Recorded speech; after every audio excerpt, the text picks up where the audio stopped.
নওগাঁ জেলার বদলগাছি উপজেলার পাহাড়পুর গ্রামে অবস্থিত পাহাড়পুর বৌদ্ধবিহার বা সম্পর মহাবিহার বর্তমানে ধ্বংসপ্রাপ্ত একটি প্রাচীন বৌদ্ধবিহার। পাল বংশের দ্বিতীয় রাজা এবং প্রায় 400 বছর পাল শাসনের সর্বশ্রেষ্ঠ শাসক রাজা শ্রী ধর্মপাল দেব 781 থেকে 821 খ্রিস্টাব্দ অর্থাৎ অষ্টম শতকের শেষের দিকে বা নবম শতকের শুরুর দিকে এই বিহার তৈরি করেছিলেন। 1879 খ্রিস্টাব্দে স্যার আলেকজান্ডার কার্নিংহাম এই বিশাল স্থাপনা আবিষ্কার করেন।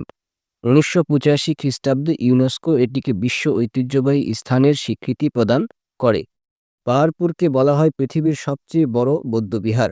আয়তনে একে ভারতের নালন্দা বিহারের সাথে তুলনা করা হয়। বর্তমানে এর অবস্থান বাংলাদেশের বৃহত্তর রাজশাহীর অন্তর্গত নওগাঁ জেলার বদলগাছি উপজেলার পাহাড়পুর গ্রামের 10 হেক্টর বা 75 একর অঞ্চল জুড়ে এই প্রাকৃতিটি অবস্থিত। এটি 300 বছর ধরে ছিল বৌদ্ধদের অতি বিখ্যাত ধর্ম শিক্ষাদান কেন্দ্র। ইতিহাস থেকে জানা যায় এখানে উপমহাদেশের পাশাপাশি চীন, তিব্বত, মায়ানমার, মালয়েশিয়া, ইন্দোনেশিয়া সহ পৃথিবীর বিভিন্ন অঞ্চলের বৌদ্ধরা এখানে ধর্মচর্চা ও ধর্মজ্ঞান অর্জন করতে আসতেন। পাহাড়পুর বৌদ্ধ বিহারটির ভূমি পরিকল্পনা চতুষ্কোণাকার। এর চারিদিকে চওড়া সীমানা প্রাচীর দিয়ে ঘেরা। এই সীমানা দেওয়াল বরাবর রয়েছে সারিবদ্ধ ছোট ছোট কক্ষ। চারকোণাকার এই পরিধিতে রয়েছে 177টি বৌদ্ধ ভিক্ষু কক্ষ। এর মধ্যে উত্তর দিকে 45টি এবং দক্ষিণ ও পশ্চিম দিকে 44টি করে কক্ষ। ঐতিহাসিকদের মতে এখানে বৌদ্ধ ভিক্ষুরা সে সময় জ্ঞান অর্জন করতেন। পাহাড়পুর বৌদ্ধবিহার উত্তর ও দক্ষিণ দিকে 922 ফুট এবং পূর্ব ও পশ্চিম দিকে 919 ফুট পর্যন্ত বিস্তৃত।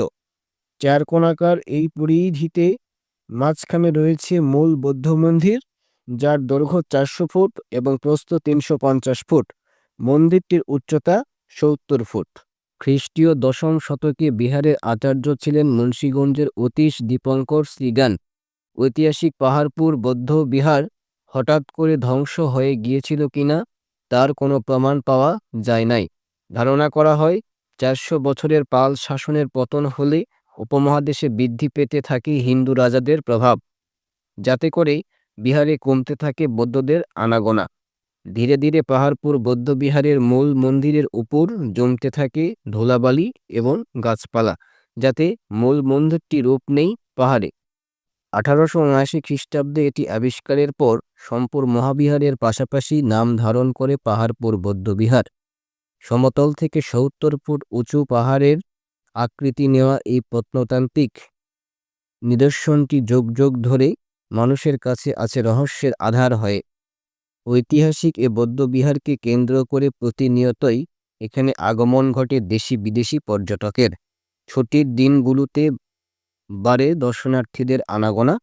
প্রত্নতত্ত্ব অধিদপ্তরের তথ্য মতে দেশি বিদেশি মিলে বছরে এখানে প্রায় 10 লক্ষ দর্শনার্থীর আগমন ঘটে।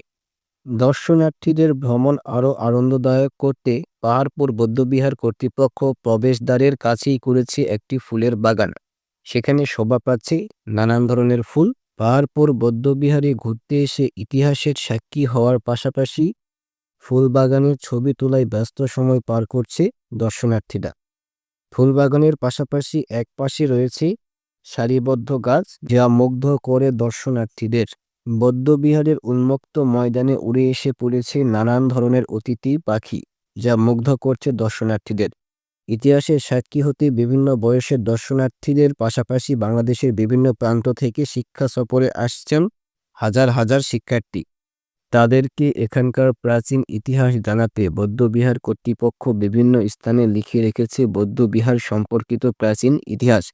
প্রত্নতাত্ত্বিক উপাদান সংরক্ষণের লক্ষ্যে প্রত্নতত্ত্ব অধিদপ্তর এখানে নির্মাণ করেছে জাদুঘর।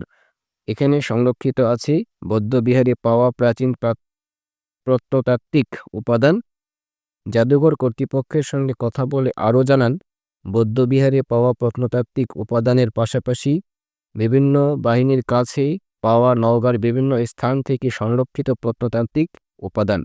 সাকিব শাহরিয়ার, সম্পর মহাবিহার, বদলগাছি, নওগাঁ।